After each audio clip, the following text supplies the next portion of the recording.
Guys, gawat-gawat nih. Katanya Ibu Menteri Sri Mulyani, Bank Dunia, IMF, dan OECD itu mengatakan tahun depan itu bisa terjadi resesi global. Bahkan peluang terjadinya itu mencapai 98%. Terus masih aman nggak nih investasi kita? Di sahamnya kita, reksadana, dan emasnya kita? Yuk kita bahas.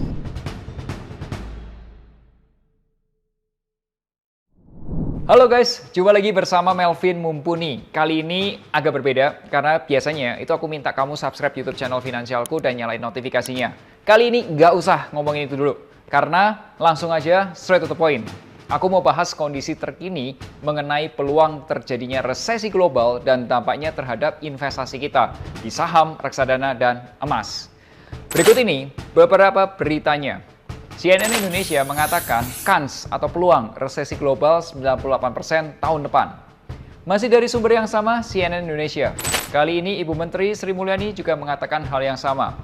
Sri Mulyani pastikan dunia jatuh ke jurang resesi ekonomi tahun depan. Kemudian beritanya dilanjutkan dengan berita dari Bank Dunia, IMF, dan OECD. Bank Dunia ingatkan risiko stagflasi, resesi, hingga perlambatan ekonomi. Kemudian ada simak, IMF pastikan dunia resesi, ini biang keroknya. Dan terakhir, fix, OECD tegaskan dunia gelap dan resesi itu nyata. Tarik nafas dulu, relax, dan aku mau coba ceritakan dengan santai aja deh. Video ini panjang banget, dan supaya lebih mudah, aku sudah bagi-bagi ke timestamps. Dan kalau penjelasanku ternyata speednya terlalu lambat, ya kamu naikin aja speednya, oke? Pertama, aku mau ceritain dulu nih, apa itu resesi, apa bedanya dengan inflasi dan stagflasi. Nah, kemudian apa nih yang menyebabkan resesi global? Nah, setelah itu yang kedua aku akan bahas dampak resesi global ke investasi yang kita punya. Mulai dari emas, saham, dan sedikit surat utang, serta terakhir reksadana. Nah, terakhir aku mau bahas apa nih yang bisa kamu lakukan dengan investasi kamu. Apakah solusinya pegang cash dulu? Atau malah beli properti? Nah, sebelum mulai aku sarankan siapin gorengan, kopi, karena obrolan kita bakal panjang merangkum 1 tahun kuliah. Tempe sama kopi ya bapak-bapak ya. Langsung aja kita mulai sambil minum kopinya.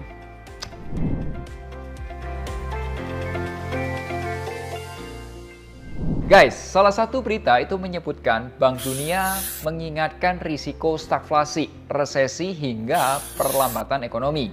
Apakah kalian tahu itu bedanya apa sih? Oke, pertama aku mau cerita tentang resesi. Nah, menurut sumber dari Investopedia, resesi atau recession itu adalah kondisi penurunan PDB atau produk domestik bruto, atau boleh dibilang pertumbuhan ekonomi yang real gitu, bernilai negatif dalam 2 kuartal berturut-turut. Jadi teman-teman, 1 kuartal itu 3 bulan ya. Jika suatu negara mengalami resesi, itu dampaknya perdagangan melambat, bisnisnya lesu, penganggurannya jadi meningkat. Akhirnya masyarakat kekurangan untuk daya belinya. Coba deh kita lihat data di Amerika. Nih datanya. Kalau kamu lihat angkanya itu sudah minus 1,6 dan minus 0,6. Nah, berdasarkan definisi resesi versinya Investopedia, itu harusnya Amerika sudah termasuk resesi. Bukan tahun depan ya, tahun ini. Namun, Presiden Amerika punya pendapat berbeda. Ini dia, dari VOA News. Presiden Biden itu menolak dikatakan Amerika resesi. Ya wes ben lah, sakarmu pak. Yang penting negara kita Indonesia. Bagaimana dengan Indonesia? Secara data, itu pertumbuhan GDP Indonesia itu masih dalam kondisi stabil dan mengalami sedikit kenaikan. Coba kamu perhatiin datanya, oke? Saya pribadi berharap pemerintah Indonesia itu masih menjaga pertumbuhan GDP ini. Dan puji Tuhan, Ibu Sri Mulyani dikabarkan cukup percaya diri dengan pertumbuhan ekonomi Indonesia di range 5,4% dan berpotensi mencapai 6%. Oke, jujur aja nih ya, gimana? Bagus Amerika atau Indonesia? Komen dong, jangan diem-diem aja. Kita harus bangga nih. Yuk, kita bahas yang kedua, yaitu inflasi. Inflasi atau inflation, menurut Investopedia adalah kenaikan harga barang dan jasa. Vin, kalau harga-harga barang itu naik, itu dampaknya apa? Loh, emangnya kamu nggak ngerasain yang namanya minyak goreng naik, tepung terigu naik, telur naik, sampai BBM naik. Ya kalau harga barang-barang naik, penghasilannya kita itu belum naik, ya daya belinya kita turun toh, bener kan? Nah, harga barang itu bisa naik karena dua hal nih teman-teman. Pertama, karena kebutuhan dari customer-nya naik secara tiba-tiba atau disebutnya demand pull inflation. Contoh nih ya, kamu masih ingat nggak ketika awal-awal COVID itu orang-orang itu rebutan nyari hand sanitizer, masker. Dan pada waktu itu ya harga hand sanitizer, masker naik. Masih ingat kan? Kedua, kenaikan harga karena biaya-biaya produksi itu naik atau disebutnya cost push inflation. Contoh nih ya, di Indonesia harga minyak goreng naik, tepungnya naik, harga telurnya naik. Iya pantas lah kalau harga bakmi dan yakmian naik. Bener? Tapi sorry, itu harga bakmi yakmian tuh naik karena promo GoFood-nya kurang atau GrabFood-nya kurang atau memang beneran naik nih? Coba komen dong. Oke, kalau tempat kamu gimana? Harga bakmi dan yakmian udah naik belum? Oke, kita mau lihat nggak data inflasi di Indonesia? Ini datanya. Nah, angka inflasi di Indonesia itu mengalami kenaikan sih. Sebenarnya naik ya, tapi kenaikannya masih terkendali. Coba kita lihat data yang lebih panjang time horizon-nya atau waktunya. Ya kan? Masih stabil kan? Nah, angka inflasi ini itu disebabkan oleh berbagai faktor. Nah, salah satu kenaikannya itu adalah kenaikan harga makanan atau harga pangan. Coba teman-teman lihat inflasi kenaikan makanan atau food inflation. Nah, kalau boleh pesen nih ya ke pemerintah, tolong kalau bisa bantuannya supaya kenaikan harga makanan itu bisa di bawah 5% aja, supaya nggak terlalu tinggi inflasi kita. Oke? Nah, terakhir kita bahas tentang stagflasi.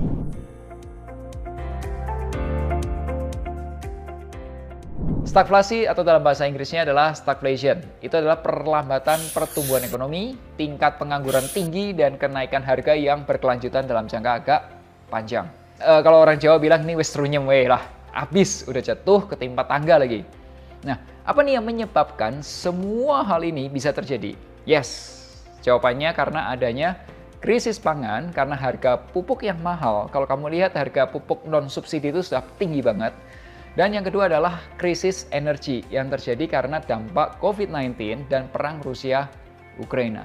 Oke, yuk kita lanjut ke bagian dampak resesi global dengan investasi kita.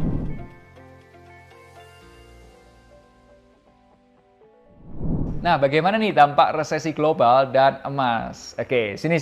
Coba lihat infografis yang sudah dibuat sama Visual Capitals. Coba kamu lihat grafiknya. Nah, menurut riset yang dipublikasikan oleh visualcapitalist.com, itu ternyata emas itu memiliki korelasi itu hubungan ya, yang rendah dan bahkan negatif dengan kinerja pasar modal di Amerika. Amerika ya. Yes, artinya emas masih bisa dipertimbangkan untuk alat diversifikasi. Apakah emas itu mengalami kenaikan selama resesi? Nah, berikut ini data resesi dan performa harga emas di Amerika dari resesi tahun 1973 sampai dengan tahun 2020. Ini dia perubahan harga emasnya. Oke, bagaimana menurut pendapat kamu? Apakah emas mengalami kenaikan harga selama resesi? Ya, coba perhatiin datanya lagi dan silakan tulis pendapat kamu di kolom komentar. Bagaimana dengan di Indonesia? Nah, sini. Coba aku kasih lihat data harga emas di Indonesia. Ini datanya. Ini emas Antam lah ya. Sekitar tanggal 10 Agustus 2020 itu harga emas itu sempat mencapai 1 juta atau 1 juta lebih dikit gitu per gramnya. Ya, tergantung beda toko emas gitu ya. Terus mengalami penurunan sampai terendahnya di harga kurang lebih 815 ribuan per gram. Nah, ketika perang Rusia-Ukraina meletus, itu 24 Februari 2022, harga emas itu mulai mengalami kenaikan lagi tuh. Dan puncaknya 8 Maret 2022, sekarang harga emas itu sekitar di 860 ribu, 870 ribuan lah. It's okay lah ya. Apakah waktu yang bagus untuk beli emas? Bukan bermaksud pom-pom emas ya. Aku cuma share riset ini ke klien-klien konsultasi kami di Finansialku. Jadi kalau kamu klien-klien, kamu bisa tanyain ke teman-teman financial planner. Gini, aku kasih aja nih pertimbangannya apa yang terjadi jika kondisinya resesi. Ada dua jenis orang. Orang yang pertama itu berpikir gini, gak ada uang, uangnya habis. Butuh uang banget nih, BU banget nih. Kalau ada orang yang lagi BU banget, dia ngapain? Jual emasnya. Kalau tiba-tiba banyak orang yang jual emas, semua orang pada jual emas, dan pembelinya itu nggak terlalu banyak, normal aja, maka harganya akan turun. Tapi ada juga orang yang berpikir gini, waduh inflasinya udah tinggi banget nih. Aduh, mata uang kita nilainya jadi turun nih. Yaudah deh, mendingan beliin emas aja biar aman buat kunci nilainya. Nah, kalau tiba-tiba banyak orang yang beli emas dan supply-nya tetap, maka harganya akan naik. Nah, jadi hati-hati ya. Hati-hati loh ya. Bukan berarti kalau resesi harga emas pasti naik. Hati-hati. Yuk lanjut lagi dengan resesi global dan saham.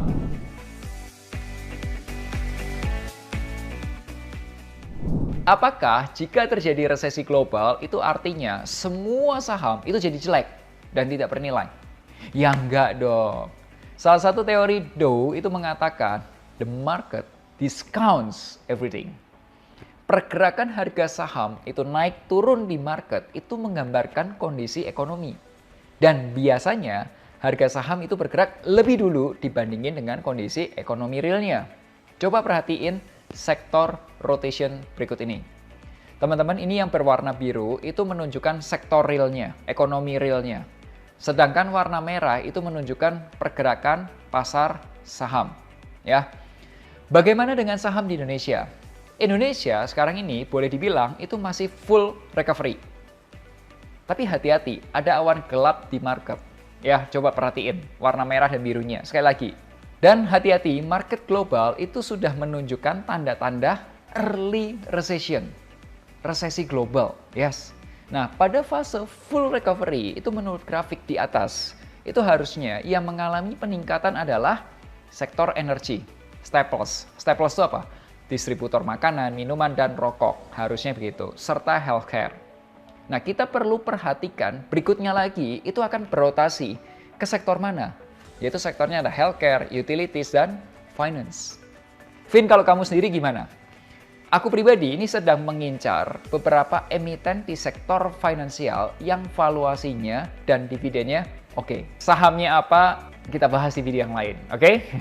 Selanjutnya kita akan bahas dampak resesi global dengan surat utang.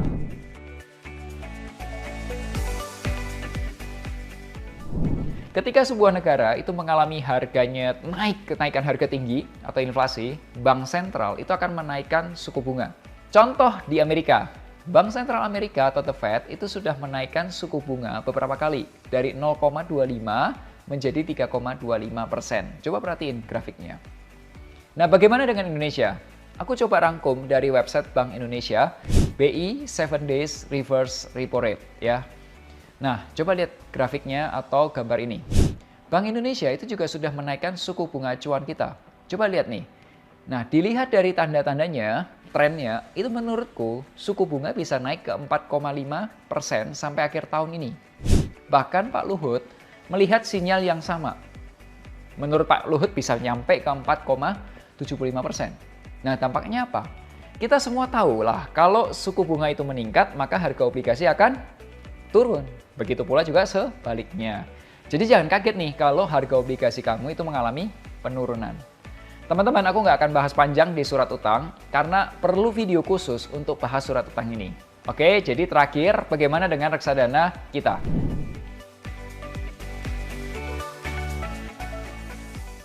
Reksadana itu akan terpengaruh karena aset di dalamnya itu isinya ya saham, surat utang, obligasi. Ya kalau untuk reksadana pasar uang, kurasa sih dampaknya tidak akan signifikan ya. Kenapa? Bahkan ada keuntungan loh dari kenaikan bunga deposito. Yo, menarik kan? Gimana penjelasannya? Udah cukup gambarannya? Nah, kalau gambaranku sudah cukup jelas, boleh dong di-share supaya lebih banyak orang yang paham dengan kondisi investasi sekarang ini. Terakhir, apa yang bisa kamu lakukan?